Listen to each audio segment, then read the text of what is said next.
We just had the opportunity to test the new Honda Pioneer 6-seater here in beautiful Montana. Ran it on a real working ranch. Did a lot of cow paths, a lot of ranch roads, a lot of hills, uphill, downhill.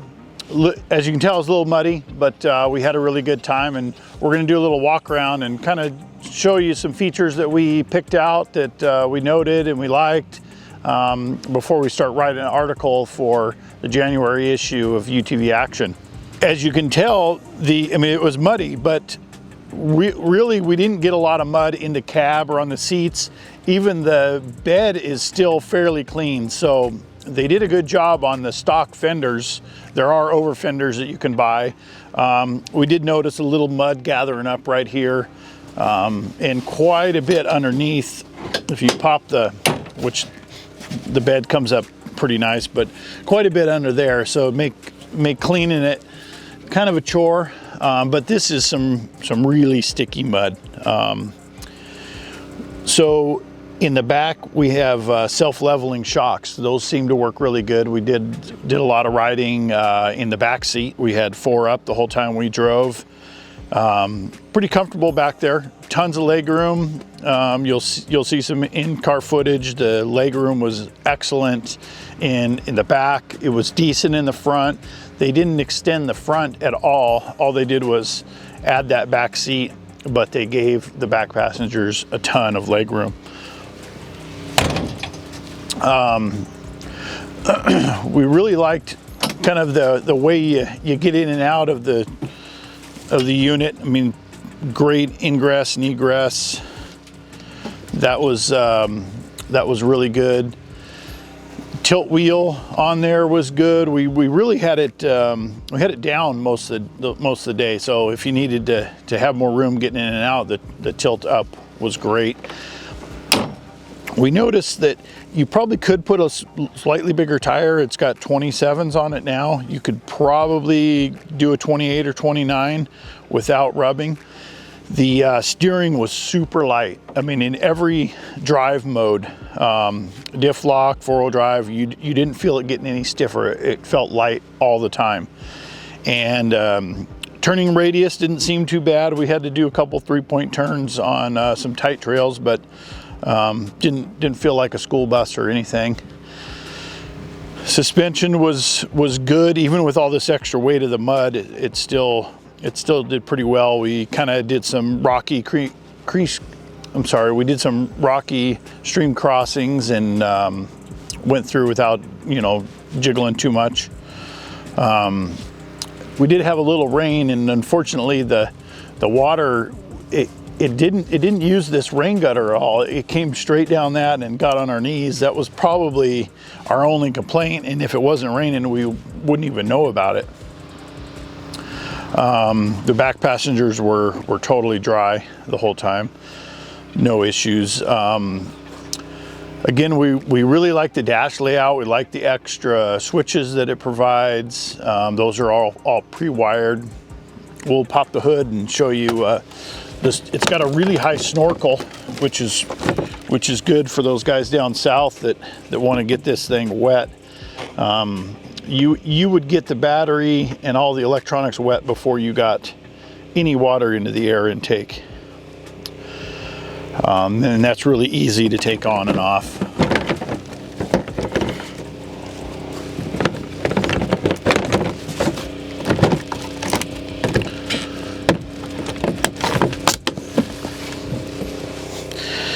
Overall, it was a good ride, good experience for sure.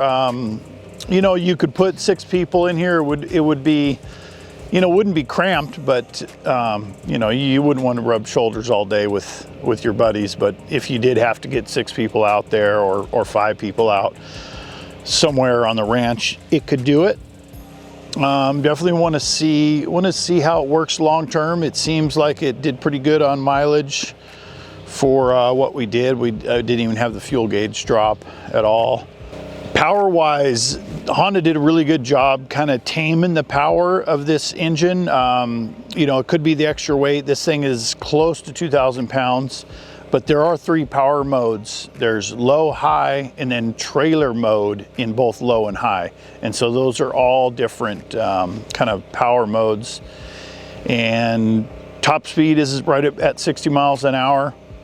There is no speed governor at when you're in diff lock, which is good. So if you really have a nasty section and you want full speed through it, you can have that. The paddle shifters were good and useful, you know, if you were kind of on a spirited trail, but you know, the auto mode worked really well, and the shift points were pretty mellow, definitely mellower than we remembered in the old Pioneer 5-seater or 3-seater. So they did do a nice job mellowing that out, so there's no more jerky throttle or anything like that. Steering wise, again, it was very light steering, and you know, it carves the trails pretty good. You know, we drove this thing as it's intended. It's a ranch vehicle or farm vehicle, and it did really well on those kind of dirt roads and trails. Still a 999cc engine, has plenty of power to pull the 2,000 pounds of its chassis, and we had 4 guys in there and didn't seem slow or sluggish at all, even up here in altitude. You know, so overall, impressed with the chassis, impressed with the cockpit, impressed with the engine, impressed all around. Good job, Honda.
Okay, inside the cockpit, pretty much the same layout as the older Pioneers, with a little couple updates.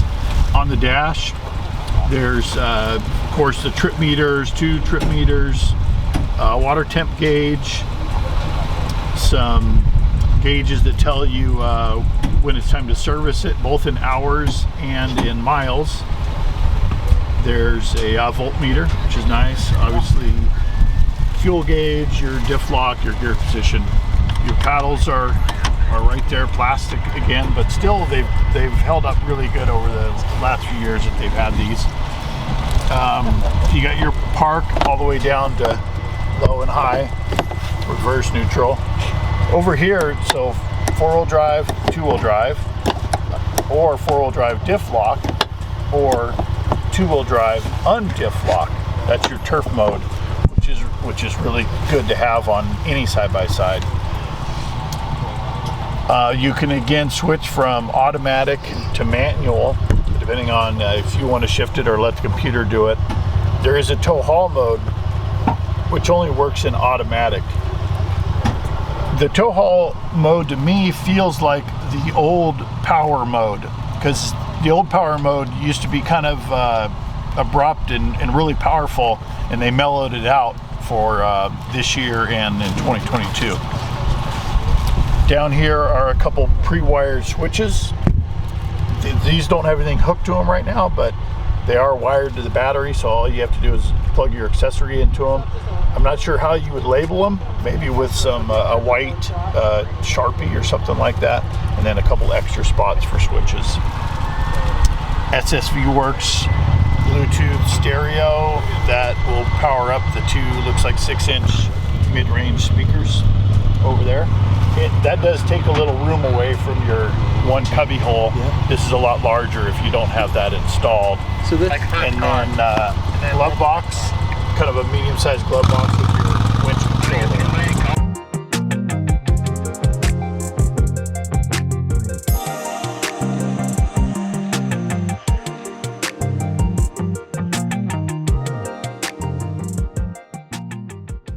All right, here in the back seat, tons of leg room. Definitely the most leg room of any 4 or 6-seat crew model side by side. You got a lot of room for your legs to go under the front passenger side or the driver's side. The center has buku room. I think Honda makes a big bag or something you can stuff under there to take up that space. Pretty good layout for the back, a nice handhold. Definitely impressed with the amount of room. The front doesn't have any added room, but there's still plenty of leg room for taller people. But you won't hear any complaints from guys in the back if they're a little taller than you know, your average guy.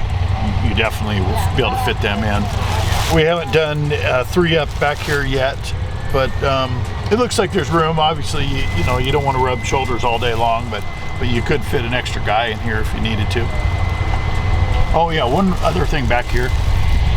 Not sure if that's an accessory or not, but Honda put in this little dome light, and you can spin it to if you want to light up the front or the back or the entire cab. Kind of neat little accessory.